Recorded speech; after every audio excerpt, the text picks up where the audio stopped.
साहब जी ये लो ना। अरे शेट अरे बहुत डिस्काउंट प्राइस में एकदम आधे दाम पे दे रहा हूँ साहब। नहीं चाहिए। अरे आप देखो तो सही। अरे बहुत अच्छा क्वालिटी। अरे भाई एक बार बोला ना नहीं चाहिए। क्वालिटी देखो क्वालिटी। ओ मैडम जी देखो ना। मैडम जी लो ना, अच्छी क्वालिटी का है मैडम जी, एकदम अच्छा क्वालिटी का है मैडम जी। अरे क्यों परेशान कर रहे हो, एक बार बोल दिया ना नहीं चाहिए। ओ भाई वो देखो ना, मैडम को कुछ हुआ है? कुछ नहीं हुआ उसे। अरे सो रही है वो। गर्दन से खून आ रहा है। क्या? हाँ मैडम के गर्दन से खून आ रहा है साहब।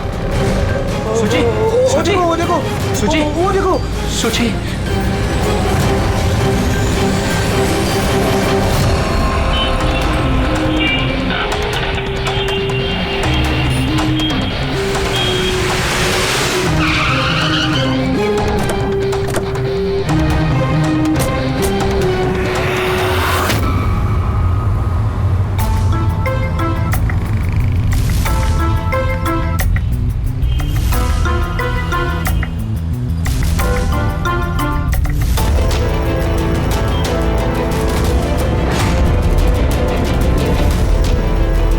काफी खून बह चुका है, लगता है गोली काफी देर पहले चली थी।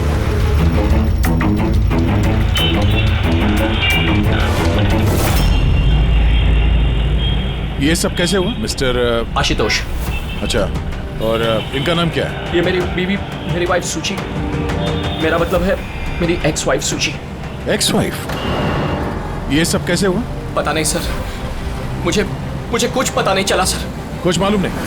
तुम्हारी एक्स वाइफ तुम्हारे बगल वाली सीट पे बैठी थी, उस पे गोली चली और तुम्हें कुछ मालूम नहीं? कैसे हो सकता है?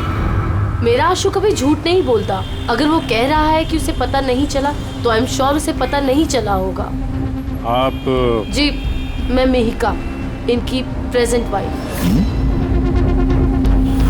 मिस्टर आशुतोष, जब सुची को गोली लगी और पिछली सीट का शीशा टूटा तो आवाज तो आई होगी, और आप कह रहे हैं आपको कुछ मालूम नहीं पड़ा? कैसे? दरअसल गाड़ी में म्यूजिक तेज चल रहा था और सुची सो रही थी सर, मुझे कुछ पता नहीं चला।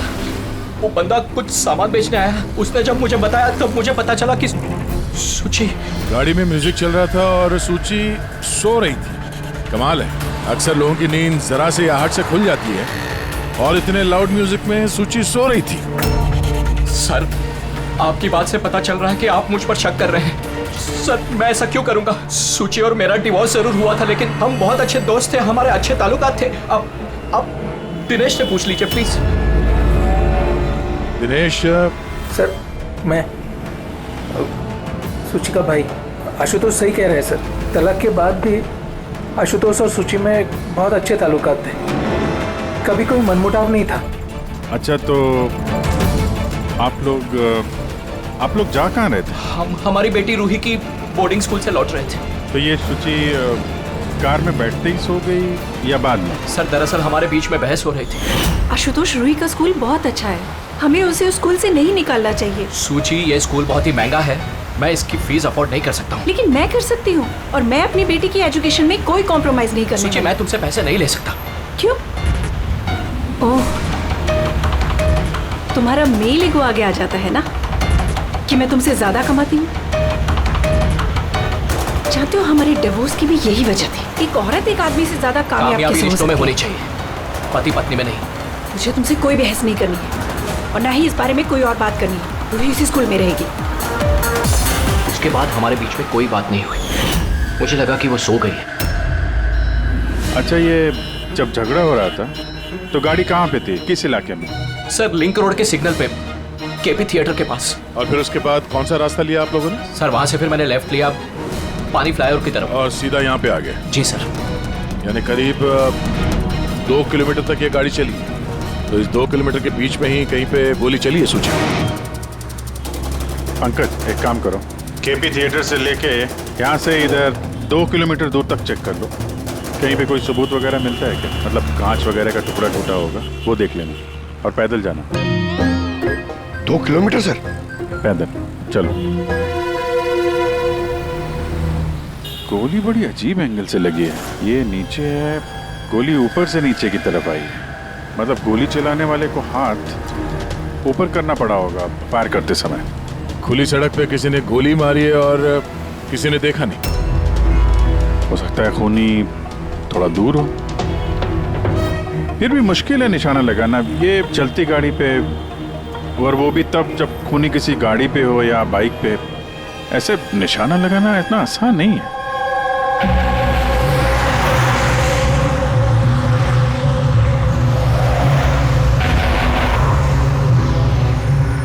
रास्ते में कहीं पे गाड़ी रोकी थी तुमने? सिग्नल पे रोकी थी सर, बस और कहीं नहीं। अगर सिग्नल पे किसी ने गोली चलाई हो या फिर कहीं और से भी गोली चलाई हो तो वो निशाना लगाने के लिए वक्त तो लगेगा। तो किसी ने गोली मारते हुए किसी को देखा कैसे नहीं? हेलो, हाँ सर, ठीक है सर, हम लोग पहुंच रहे हैं। क्या हुआ? एसीपी साहब का फोन था, एक और लाश मिली है कामरे ब्रिज के नीचे।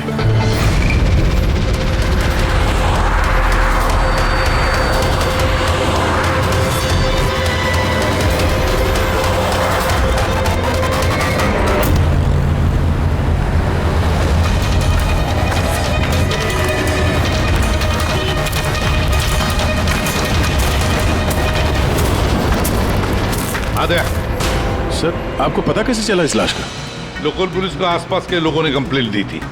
2 घंटे पहले लाश मिली है। सिर के पीछे घाव है और पीठ पर भी गोली का निशान।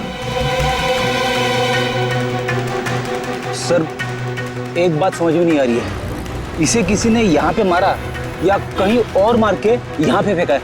देखते हैं फ्रेडी। सर, रोड पर एक लवारिस बाइक भी मिली। मुझे लगता है इसी आदमी की वो बाइक।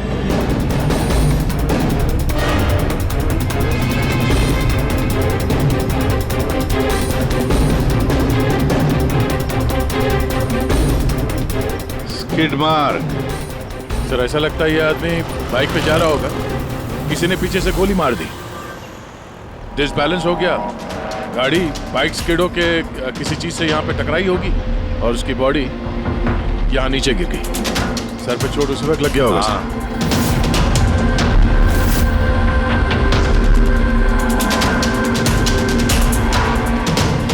सर, समझ में नहीं आ रहा ये आदमी कौन है। इसका कोई आइडेंटिफिकेशन नहीं है। ये मिसिंग पर्सन ब्यूरो में पूछताछ करूं क्या? फ्रेडी, इतनी जल्दी कोई भी मिसिंग पर्सन ब्यूरो में रिपोर्ट दर्ज नहीं करेगा। काम करो, आरटीओ में जाकर इस बाइक का रजिस्ट्रेशन चेक करो। सारे के सारे डिटेल्स मिल जाएंगे, मालिक कौन है वगैरह। दूसरे केस का क्या हुआ, कुछ पता चला? नहीं सर, बड़ा अजीब केस है, समझ में नहीं आ रहा गोली किसने चलाई और कहां से। सर, वो पूरा इलाका देख लिया सर, लेकिन कोई सुराग नहीं मिला। ट्रैफिक पुलिस ने क्या बताया? सर, ट्रैफिक पुलिस वाले, वहाँ के दुकानदार और 2-3 जन और जो खड़े थे उन सबसे पूछा सर, किसी को खून के बारे में कुछ नहीं पता। सर, सूची पे गोली चली कहां से? देखते हैं। सर, मैंने कहा ना आपसे, मुझे नहीं पता कि सूची को गोली कब और कैसे लगी। आशुतोष, दिनेश, मैं ही कहा, सूची के सबसे करीब थे ना तुम तीनों भी? नहीं? तो फिर अब बताओ, सूची की मौत से तुम तीनों में से किसका फायदा होने वाला था? क्या मतलब? सर, हम सूची को क्यों मारना चाहेंगे? सर, मेरी सगी बहन थी, सगी बहन, मैं अपनी बहन को क्यों मारूंगा सर? करोड़ों रुपयों के लिए। और क्या? करोड़ों रुपयों के लिए। मुझे क्या फायदा हो सकता था? मेरा और सूची का तो ऑलरेडी डिवोर्स हो चुका था। हो सकता है डिवोर्स ही वो वजह हो। डिवोर्स के बाद भी मैं और सूची बहुत अच्छे दोस्त थे, दोस्त की तरह बर्ताव करते थे। ये भी तो हो सकता है ना कि तुम्हारी अपनी पहली बीवी के साथ जो दोस्ती थी वो शायद तुम्हारी दूसरी बीवी को पसंद ना आई हो। सर, आप ये कैसी बातें कर रहे हैं? मुझे इनकी दोस्ती से क्या प्रॉब्लम होगी? मुझे इनकी दोस्ती से कोई प्रॉब्लम नहीं थी। मैं बिल्कुल भी इनसिक्योर टाइप की लड़की नहीं हूँ। अगर सूची की हत्या तुम तीनों में से किसी ने नहीं की तो फिर किसने मारा सूची को? किसने मारा? मैं बताता हूँ आपको। सूची एक एनजीओ में काम करती थी। उसने वहां पर शैली नाम की एक अकाउंटेंट का भांडाफोड़ किया था, क्योंकि शैली पैसे को लेकर हेराफेरी कर रही थी। तुम्हें लगता है कि शैली का हाथ हो सकता है सबके पीछे? जी हाँ सर। कई बार शैली ने उसको धमकी भी दी थी। सर मुझे तो लगता है कि ये काम पृथ्वी का हो सकता है। अब ये पृथ्वी कौन है? बड़ा ही बदतमीज किस्म का इंसान है, रोमियो टाइप। सूची ने पुलिस में कंप्लेन भी की थी उसके खिलाफ। कुछ दिन के लिए जेल भी गया था। ठीक है, तुम तीनों जा सकते हो। Thank you sir. Thank you sir.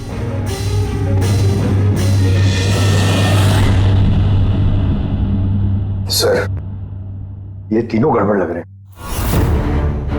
इन तीनों पर कड़ी नजर रखो।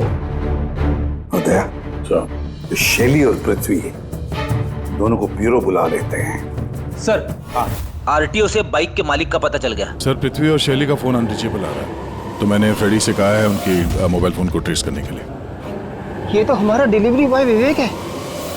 सर, हमारी बाइक ज्यादातर यही चलाता था। सर, इससे किसने मार दिया? वही पता करने की कोशिश कर रहा है। अच्छा, इस विवेक की किसी के साथ कोई दुश्मनी थी क्या? नहीं सर, ये तो बहुत ही सीधा साधा शरीफ लड़का था। कब से काम कर रहा था वो यहाँ पे? पिछले 1 महीने से। राजस्थान से आया था। सर, बहुत मेहनती था। सर, ये तो यहाँ शहर में किसी को जानता भी नहीं था। ये कहाँ जा रहा था डिलीवरी करने? कहीं नहीं सर। सर, छुट्टी थी आज उसकी, इसलिए मेरी बाइक लेकर घूमने के लिए गया था। अच्छा, उसका घर का एड्रेस दे सकते हैं जरा? सर, उसका घर का एड्रेस नहीं है, वो यहीं शॉप में सोता था। उसका सामान वगैरह कुछ? सर, ये उसका एक बक्सा है। ये?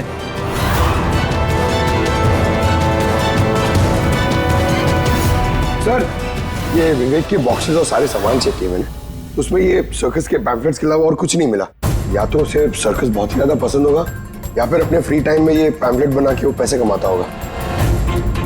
एक ऐसा मर्डर जिसमें सस्पेक्ट ही नहीं है। आखिर से विवेक जैसे गरीब आदमी को मार के किसी को क्या फायदा हो सकता है? वही तो फिर ये सूची का दूसरा मर्डर, जिसमें कई लोगों पर हमें शक है। उनमें से कोई भी गाड़ी के पास जाकर के गोली चला सकता था सूची पर। नहीं बस, आई एम सॉरी बट मैं तुम्हारी बात से सहमत नहीं। कौन सी बात से? यही कि किसी ने इसे पास से गोली मारी। क्या मतलब? सब मतलब ये। यार, ये तो राइफल की गोली है। हाँ सर, और ये गोली सूची के गले पर यहाँ इस तरह फंसी हुई थी। गोली राइफल से चली है तो काफी दूर से चली होगी। हाँ बिल्कुल, दूर से भी और बस ऊंचाई से भी। हाँ, मैं बताता हूँ। ये देखो बॉस, 50 डिग्री एंगल से सूची को गोली लगी है। गोली यहाँ से आई, उसने कार की खिड़की का शीशा तोड़ा और उसकी गर्दन में आकर के लगी। ये गोली जिस एंगल से आई है सर, कितनी दूर से चली होगी गोली सर? लगभग 70 फीट की ऊंचाई से। किसी बिल्डिंग से गोली चलाई है। स्नाइपर तैयार बैठा था बिल्डिंग के ऊपर गोली चलाने के लिए। काम करो, जरा इस एरिया का मैप निकालो। तो गोली गाड़ी के बाई तरफ से आई थी, और बाई तरफ तकरीबन बहुत सारे ये बिल्डिंग्स और हाई राइज टावर्स है सर। तो जिस जगह पे उन दोनों का झगड़ा हुआ, वहां से लेके सूची की लाश जहां पे मिली, उसके बीच में तकरीबन 15 से 20 टावर्स है। इन्हीं में से किसी एक बिल्डिंग से गोली चली होगी।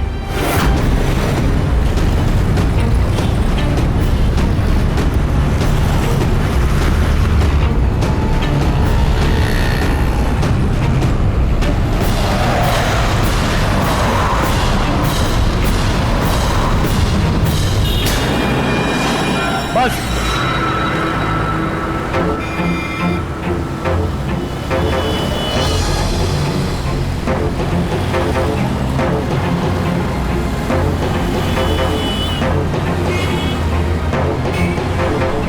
ये अभिजीत सर के हाथ में क्या?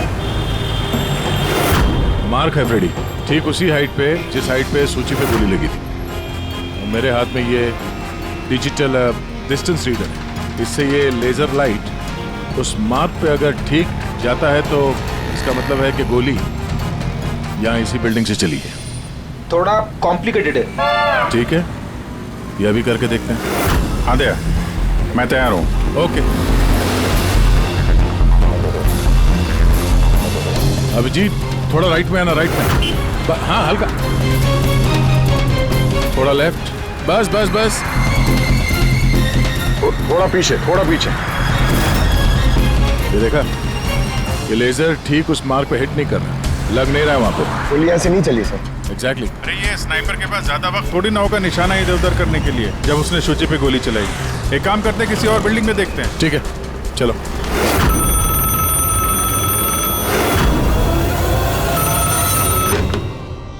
हेलो। हाँ हेलो, क्या ये फैंटेसी सर्कस जयपुर राजस्थान का ऑफिस है? जी हाँ, बोलिए। देखिए, मैं मुंबई सीआईडी से एसीपी प्रद्युमन बोल रहा हूँ। क्या आपके यहाँ कोई विवेक काम करता था? हाँ हाँ, जानता हूँ विवेक को, वो इसी सर्कस में काम करता था। क्या हो गया? क्या काम करता था वो, कुछ बता सकते हैं? देखिए साहब, अगर सारा दिन आपसे फोन पे लगा रहूंगा ना तो मेरा शो कैंसिल हो जाएगा। मैं आपकी बात अपने मालिक को बोलता हूँ, वो आपको कॉल करेंगे, समझे? हेलो।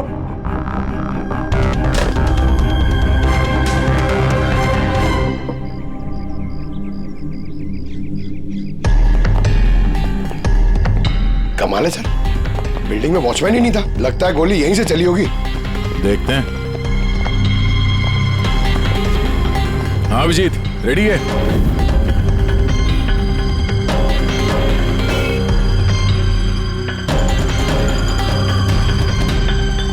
नहीं अभिजीत, यहां से निशाना कुछ ठीक से लग नहीं रहा। थोड़ा राइट में आना, राइट में, और थोड़ा। हाँ परफेक्ट परफेक्ट, यहां पे लग गया निशाना। इसका मतलब शुचि यहाँ पे थी जब उसको गोली लगी। पंकज, रेडी? जरा देखो आसपास, उस स्नाइपर ने कोई सुराग छोड़ा है क्या? लेकिन यार दया, यहाँ पे कोई स्पीड ब्रेकर तो है नहीं। ऐसा कौन सा स्नाइपर था जो वहाँ बिल्डिंग पे बैठ के इतनी तेज चलती हुई गाड़ी पे ऐसा निशाना लगाए जो शुचि की गर्दन पे जाके लगे? हाँ ये बात तो है। आशुतोष, जब तुम्हारी गाड़ी ये यहाँ पर थी जी, तभी किसी वजह से तुम्हारी गाड़ी को स्लो करना पड़ा हो या फिर रोकना पड़ा हो, कुछ याद है? हाँ सर, मैं जब ड्राइव कर रहा था तो गाड़ी के आगे एक भिखारी आया था। मुझे ब्रेक मारनी पड़ी थी। भिखारी? हाँ क्या हुआ? इस तरफ कुछ भी नहीं है। कुछ भी नहीं? वहां भी कुछ नहीं है सर। ये भिखारी दिखने में कैसा था? सर, उसके एक हाथ में बैसाखी थी, लाल रंग का पोटला, गले में गमछा और शायद आधा गंजा था। अभिजीत, इस फ्लाईओवर के नीचे बहुत भिखारी बैठे हुए होते हैं, उन्हीं में से कोई एक होगा। मैंने सुना जो आशुतोष ने बताया भिखारी के बारे में। मैं यहाँ नीचे जाके देखता हूँ। कौन हो तुम लोग? इससे पूछ के यहाँ पे आए? तुम यहाँ के वॉचमैन हो, ड्यूटी पे क्यों नहीं थे? मेरी मर्जी। और तुम कौन होते हो मुझे ड्यूटी सिखाने वाले? सीआईडी। सीआईडी? जाते हो, तुम्हारे वजह से यहाँ पे एक औरत का खून हो गया। मेरी वजह से खून? किसी ने यहाँ छत से नीचे एक औरत पे गोली मारी, क्या जानते हो उसके बारे में?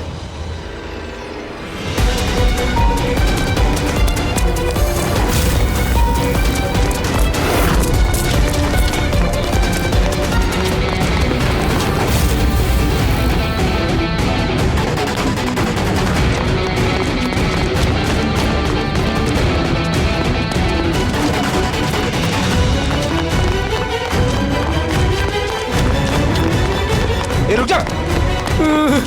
सब मैंने कुछ नहीं किया, सब मैंने कुछ नहीं किया, सब मुझे छोड़ दो। कुछ नहीं किया तो भागा क्यों?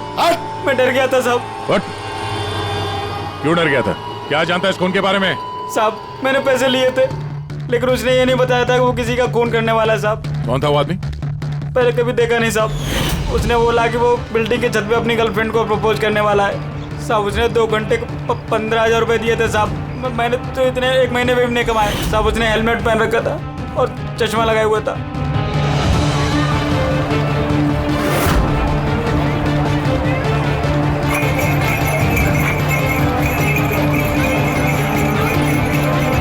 अरे सुनो भाई, ओ भाई साहब, ये एक ऐसे आदमी को देखा है जो लाल गमछा बांधता है, अरे लाल रंग की पोटली रखता है और बैसाखी से चलता है? क्या? अरे सुनो भाई, यार एक आदमी को देखा है तुमने जो लाल रंग का गमछा बांधता है, पोटली है उसके पास लाल रंग की, बैसाखी से चलता है?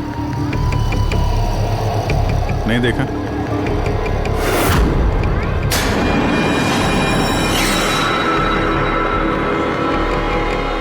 अरे सुनना जरा,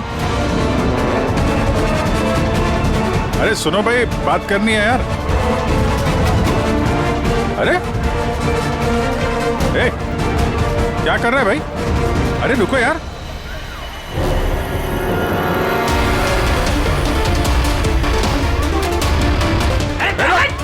अरे मेरे कुछ भी क्या है? अरे मैं भिखारी हूँ, मेरे पास पैसे कुछ भी नहीं है।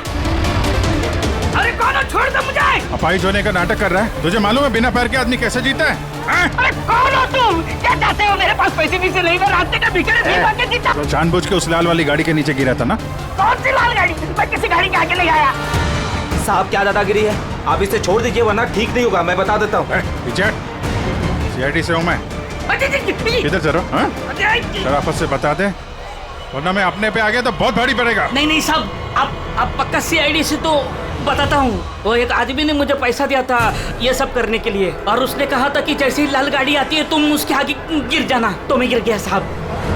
तुझे पता कैसे चला कि लाल गाड़ी कब आएगी? वो छत पे एक आदमी खड़ा रह के इशारा करने वाला था, जैसे उसने इशारा करना मैं गाड़ी के आगे गिरना, ऐसा हमारा प्लान था साहब। तुझे मालूम है एक औरत का खून हो गया तेरे इस प्लान के चक्कर में? साहब मुझे माफ कर दो, मैं रास्ते का भिखारी हूँ, देखो मेरी हालत कैसी है साहब, मुझे छोड़ दो। चल ये बता, वो आदमी कैसा था दिखने में? नहीं वो साहब मोटरसाइकिल पे आया था, हेलमेट पहने हुआ था, तो चेहरा दिखाई नहीं दिया। अरे यार कुछ तो देखा होगा, कुछ सुना होगा तूने? उसका फोन आया था, सामने वाले ने कहा था कि जल्दी जल्दी मिलने आओ, तो हाँ तो उसने कहा था कि मैं पहुँचता हूँ। कहाँ पहुँचने का बोला था, कुछ याद है? कुछ सुना तूने? हाँ याद आया, भांडुप मिल। हाँ भांडुप मिल। अच्छा ठीक है वापस आ जाओ, मैं सर को इन्फॉर्म करता हूँ। Okay sir. हाँ अभिजीत भांडुप मिल से वापस आ रहा है। उसका कहना है कि मिल एकदम सुनसान पड़ा है, कोई सुराग हाथ नहीं लगा उसके। खूनी तो वहीं पे भाग कर गया होगा, हो सकता है अभिजीत पहुंचने से पहले वो वहां से गायब हो गया। पंकज। हाँ सर। पंकज एक काम करो, जिस वक्त सूची को गोली लगी थी उस वक्त उस एरिया में कितने मोबाइल फोन एक्टिव थे पता लगाओ, स्नाइपर का फोन उसी में से एक हो सकता है। चल हाँ। पंकज ये भी देखना कि उनमें से कितने लोग भांडुप मिल गए थे। सर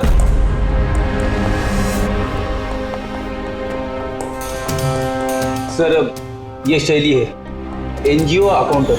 सूची एक एनजीओ में काम करती थी, उसने वहां पर शैली नाम की एक अकाउंटेंट का भांडाफोड़ किया था। और ये पृथ्वी है जिनके खिलाफ सूची ने रिपोर्ट लिखवाई थी। सूची ने पुलिस में कंप्लेन भी की थी उसके खिलाफ, कुछ दिन के लिए जेल भी गया था। आपने सोच भी कैसे लिया कि सूची के खून में मेरा हाथ हो सकता है? हाँ सर, मैंने भी ऐसा कुछ नहीं किया, मैंने किसी का मर्डर नहीं किया सर। शैली तुम्हारी नौकरी चली गई थी सूची के वजह से, और उसके बाद से तुम्हें अभी तक कोई नौकरी मिली नहीं। उधार के पैसे ले लेके घर का खर्चा चला रही हो तुम। हाँ? और पृथ्वी, एक हफ्ते तक तुम्हें जेल में रहना पड़ा, अपने मोहल्ले में काफी बदनामी हुई तुम्हारी। क्यों? तो क्या हुआ? अगर मुझे बदनामी का इतना डर होता तो मैं अपना घर बदल लेता, मर्डर थोड़ी ना करूंगा मैं किसी का। एंड सर ऐसा नहीं है कि मुझे कोई जॉब नहीं मिल रही है, इट्स जस्ट लाइक कि मुझे मेरे लायक कोई जॉब नहीं मिल रही है, इस वजह से मैं कहीं ज्वाइन नहीं कर रही हूँ। आपको आशुतोष और उसकी नई पत्नी मिहिका से पूछताछ करनी चाहिए। वो आपस में खुश नहीं है लेकिन दिखावा करते। आशुतोष तो सूची के पास वापस जाना चाहता है, शायद मिहिका ने इसीलिए। एंड सर सूची की ना उसके भाई दिनेश से भी नहीं बनती थी, हमेशा ना फोन पे उससे झगड़ती ही रहती थी। अच्छा, और किस बात को लेके होता था ये झगड़ा इन दोनों भाई बहन के बीच? एक्चुअली सर दिनेश ने आशुतोष को धमकी दी थी कि सूची से दूर रहे, शायद सूची को यही अच्छा नहीं लगा होगा। इन एक बार सूची ने मुझे ये भी बताया था कि मिहिका जलती है उसकी और आशुतोष की दोस्ती से। 100% इन्हीं में से किसी एक ने उसका मर्डर किया। हाँ सर। अच्छा ठीक है, जा सकते हो तुम दोनों, लेकिन एक बात अच्छी तरह से याद रखना, जब तक इन्वेस्टिगेशन पूरा नहीं होता ये शहर छोड़कर तुम कहीं नहीं जाओगे। इस केस में किसी की बातों का भरोसा नहीं हो रहा सर, ऐसा लगता है कि सब के सब झूठ ही बोल रहे हैं। हाँ, पर यार जो भी है उसने बड़ी लंबी प्लानिंग की है। पहले भिखारी को पैसे दिए, फिर वॉचमैन को हायर किया, फिर स्नाइपर को हायर किया, और सही वक्त मिलते ही सूची को उड़ा दिया। सर, हाँ सर, जिस वक्त सूची को गोली चली थी सर, उस वक्त ब्रिज के आसपास 2000 लोगों के मोबाइल एक्टिव थे। तो उसमें से कौन सा मोबाइल फोन भांडुप मिल की तरफ गया, देखा? एक फोन गया था सर उस तरफ, लेकिन वो प्राइवेट नंबर है तो वो ट्रैक नहीं हो पाया। और क्या बता सकते हो इस नंबर के बारे में? यही सर कि वो मिल तक गया लेकिन रुका नहीं, वो सीधे चला गया कामरी ब्रिज की तरफ और फिर वहां से सिग्नल चला गया सर। कामरी ब्रिज? विवेक की लाश भी तो हमें उसी ब्रिज के नहीं मिली थी, ये कोई कॉन्सिडेंस तो नहीं हो सकता? राजस्थान में फोन कर दे विवेक के गांव, पुलिस वालों को क्या इंफॉर्मेशन मिले उसके बारे में देखते हैं। ये विवेक भी तो खूनी हो सकता है। किसी ने विवेक का खून कर दिया? एक खूनी का खून? कुछ भी हो सकता है फ्रेडी, इस केस में कुछ भी हो सकता है।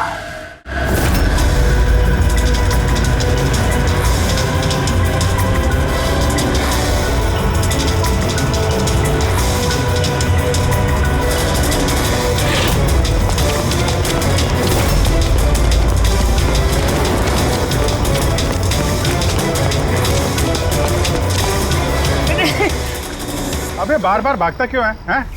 अरे हाँ, बार बार मेरे पीछे पड़ते हो, क्यों पड़ते हो मेरे पीछे? बात करनी है तेरे से। मुझे नहीं बात करनी है। जो बहुत हुआ साहब, आप हम लोगों को इस तरह परेशान नहीं कर सकते। कोई परेशान नहीं कर रहा, हम अपना काम कर रहे हैं, जाओ। हमको कुछ नहीं सुनना है, जाइए यहाँ से।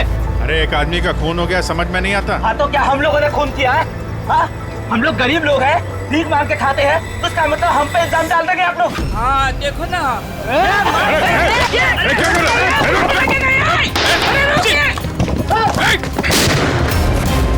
अभिजीत, तो ठीक हो? थोड़ा सा। ओह नो, पत्थर लग गया है। क्या किया तुम लोगों ने?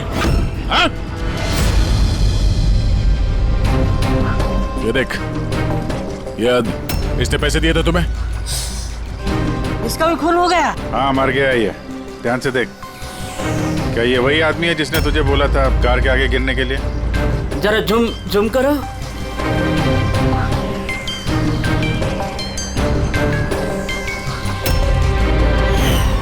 ऐसी घड़ी उसने भी पहनी थी। शायद जिसने पैसे दिए होंगे इस आदमी को, उसी ने सबूत मिटाने के लिए इसे भी मार दिया। हाँ पंकज। हाँ अच्छा, ओह ठीक है ठीक है, ओके थैंक यू। पंकज का फोन था, बता रहा था कि विवेक राजस्थान में किसी सर्कस में काम कर रहा था, निशानेबाज था। 1 महीने पहले उसने सर्कस की नौकरी छोड़ दी। कह रहा था कि मुंबई में कोई अच्छी नौकरी लगी है उसे, और हाँ जाते जाते वहां से वो राइफल वो भी चुरा के ले गया। राइफल चुरा के आया था? सुची की सुपारी लेकर आया होगा यहाँ पे, और ये दुकान पे इसलिए काम कर रहा था ताकि किसी को शक ना हो। हाँ, और इस पूरे जुर्म का जो मास्टरमाइंड है वो राजस्थान तो गया होगा इस विवेक को सुपारी देने के लिए। है कौन ये मास्टरमाइंड जो आंखों के सामने रहकर भी नजर नहीं आ रहा है?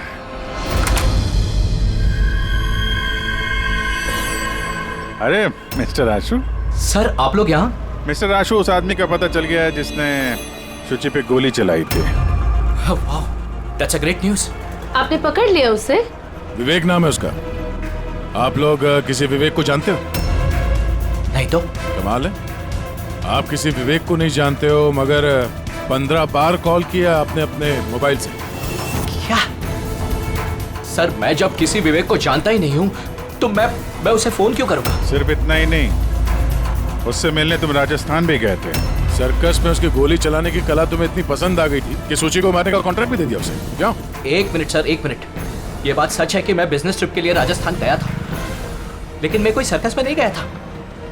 और मैं जब कोई विवेक को जानता ही नहीं हूँ तो मैं उसे फोन क्यों करूँगा? तो क्या ये तुम्हारे फोन रिकॉर्ड झूठ बोल रहे हैं? सर, ये हो सकता है कि मेरे फोन से किसी और ने फोन किया हो मेरी गैर मौजूदगी में। अच्छा, तो आप अपना फोन ऐसे ही लापरवाही से इधर उधर छोड़ देते हैं क्या? नहीं सर। हाँ सर। अच्छा, ठीक है sir, okay sir, okay. Doctor Salunkhe का फोन था, हमें फॉरेंसिक लैब में बुलाया आशुतोष को लेके। बस सूची यहाँ बैठी हुई थी इस सीट पे, और ये इस सीट का हिस्सा है जो पीछे की तरफ, और ये है वो लीवर जिससे सीट आगे पीछे होती है, और इस लीवर को जाम कर दिया गया है। देखो, लीवर को जाम कर दिया गया है। हाँ यार, बस यही सुना कि सर, इसके लिए आपने हमको वहां से बुलाया? पंकज, क्या सर पूरी बात सुनो ना।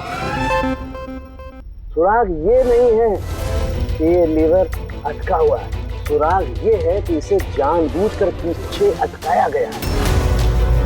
और सर, सीट जानबूझ के कोई खराब क्यों करेगा? यही तो हम लोग भी सोच रहे थे। आशुतोष, ये तुम्हारी इस गाड़ी की सीट कब से ऐसी है, कब से पीछे अटकी पड़ी है?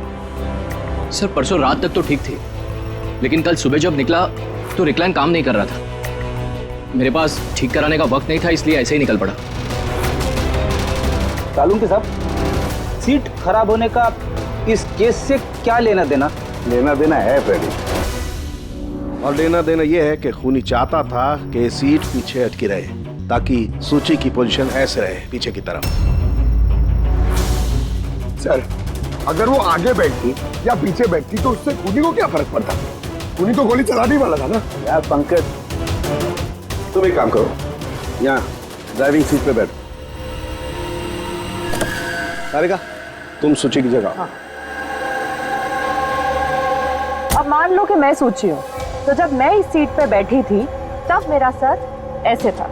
बस सूची का सर यहाँ होने का फायदा खूनी को तब मिलता जब उसका एम सूची नहीं, ड्राइविंग सीट पर बैठा हुआ आदमी होता, मतलब आशुतोष होता। लेकिन आशुतोष को किसी भी वजह से बहुत जबरदस्त ब्रेक लगाना पड़ा। ब्रेक की वजह से झटका लगा और झटके में सूची आगे आई, और बस गोली आशुतोष को लगने की बजाय सूची को लग गई।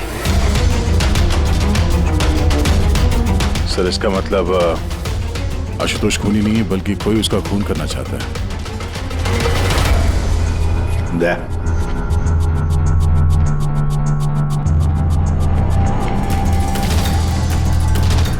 आशुतोष जी सर। सर, एक बात बताओ,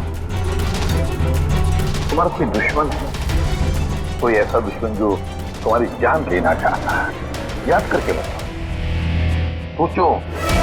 नहीं सर, मेरी किसी से कोई दुश्मनी नहीं है। नहीं, कैसे आशुतोष, कोई तो होना चाहिए जिसने उतनी प्लानिंग की है तुम्हारी जान लेने की, इस चीज को भी जाम कर दिया। नहीं सर, ये हो ही नहीं सकता, क्योंकि ये गाड़ी की एक ही चाबी है और वो चाबी हमेशा मेरे पास ही रहती है।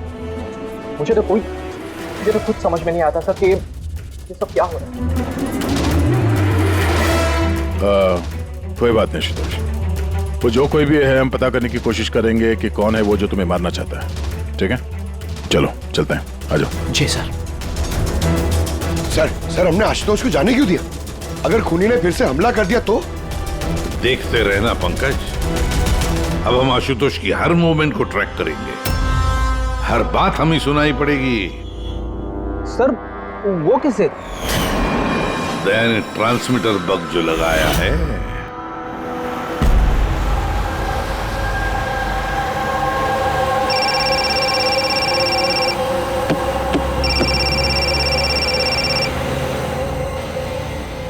हेलो,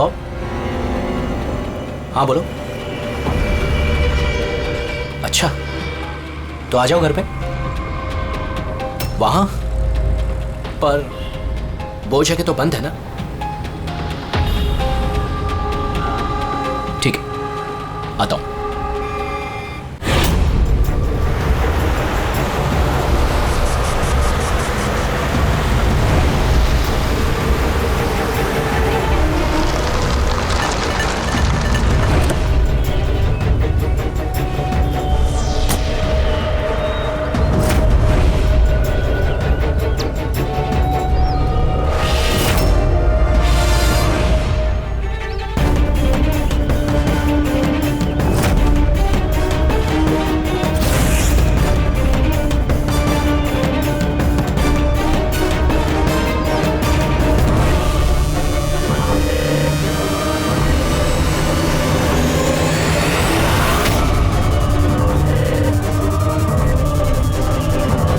कर रहे हो? गन? माय गॉड, गोलियों की आवाज है। जल्दी चलो, कहीं और एक खून न हो जाए। सर बस पहुंच ही रहे हैं हम लोग। सर हाँ, हमारा ये वाला जो सस्पेक्ट है सर, अभी अभी खबर आई कि ये भी राजस्थान गया था आशुतोष का पीछा करते करते। ये तो आशुतोष के बिल्कुल करीब था।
दिनेश सर मैं सुची का भाई। मर गया सर। मैंने कुछ नहीं किया सर।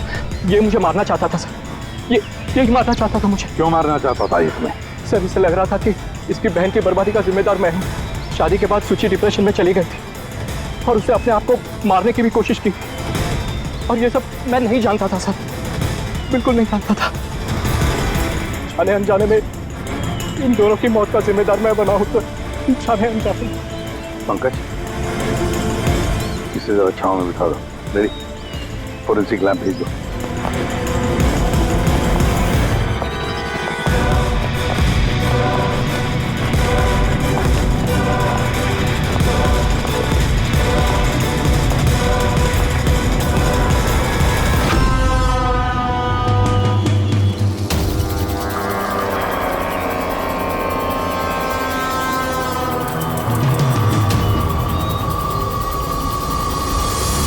कहानी में नया ट्विस्ट। Ashutosh,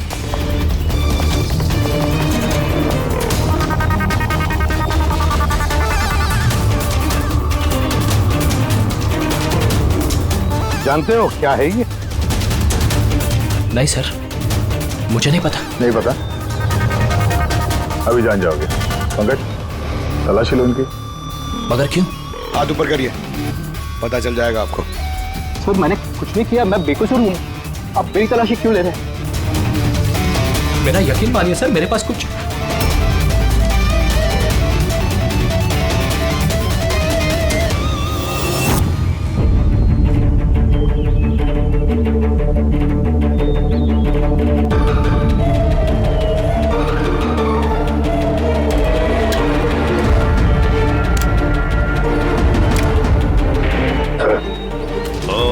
rubber bullets.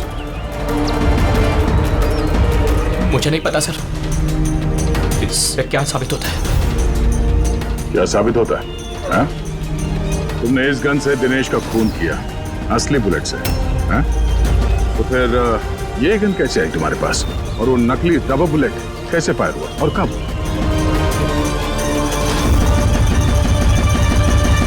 सब प्लान मैंने किया था sir. A to Z plan मेरा था। सुची की मौत, दिनेश की मौत, और वो प्लान भी यही था कि आप लोगों को यही लगे कि सुची की मौत गलती से हुई थी, बल्कि असली टारगेट मैं था और आप लोगों का शक दिनेश पर जाए। लेकिन सारा प्लान मिट्टी में मिल गया, सब कुछ मिट्टी में मिल गया। क्यों मारा तुमने सूची को? क्या मिला तुम्हें सूची को मारकर? सूची मेरी बेटी रूही को लेकर हमेशा हमेशा के लिए देश छोड़कर जा रही थी सर, और ये बात उसने मुझसे छिपाई थी। आप ही बताइए सर, अपनी इकलौती बेटी को खुद से दूर कैसे करने देता? और इसलिए तुमने विवेक को, उस शार्प शूटर को पैसे दिए अपनी बीवी सूची की जान लेने के लिए, और जैसे उसने काम खत्म कर दिया तुमने उसे भी मार डाला। तूने दिनेश को ऐसा क्या कहा कि वो तुम्हें मारने के लिए यहाँ पर आ गया? मैंने मिहिका को दिनेश के पास भेजा था। क्या? हाँ दिनेश, मुझे अभी पता चला कि आशुतोष ही तुम्हारी बहन की मौत का जिम्मेदार है और वो तुम्हें भी मारना चाहता है। नहीं नहीं, मैं उसे छोड़ूंगा। दिनेश, पागल हो गए हो क्या? खून करोगे तुम? उसने मेरी बहन को मारा, मेरी सगी बहन को। एक पत्नी को मेरी बहन को मारते हुए उसे कुछ नहीं लगा। नहीं, कुछ भी हो जाए मैं उसे छोड़ नहीं सकता, मैं उसे नहीं छोड़ सकता। मेरी बात तो सुनो। और मौका मिलते ही उसकी गन बदल दी। जो गोलियां दिनेश तुम पर चला रहा था वो नकली थी? हाँ, लड़ाई के दौरान मैंने गन बदल दी थी ताकि आप लोगों को लगे कि आत्मरक्षा के लिए मैंने दिनेश को मारा है और आप लोगों के सामने मैं बेगुनाह दिखूं। क्या छोड़ा तुमने अपनी बच्ची के लिए? ना मां ना बाप। उसी बच्ची को पाने के लिए तुमने उसी की मां को मार डाला, और फिर इस जुर्म में तुम भी जिंदगी भर जेल की सलाखों के पीछे सड़ते रहोगे। बताओ आशुतोष, क्या मिला तुम्हें अपनी बच्ची को इस तरह से अनाथ करके? क्या मिला?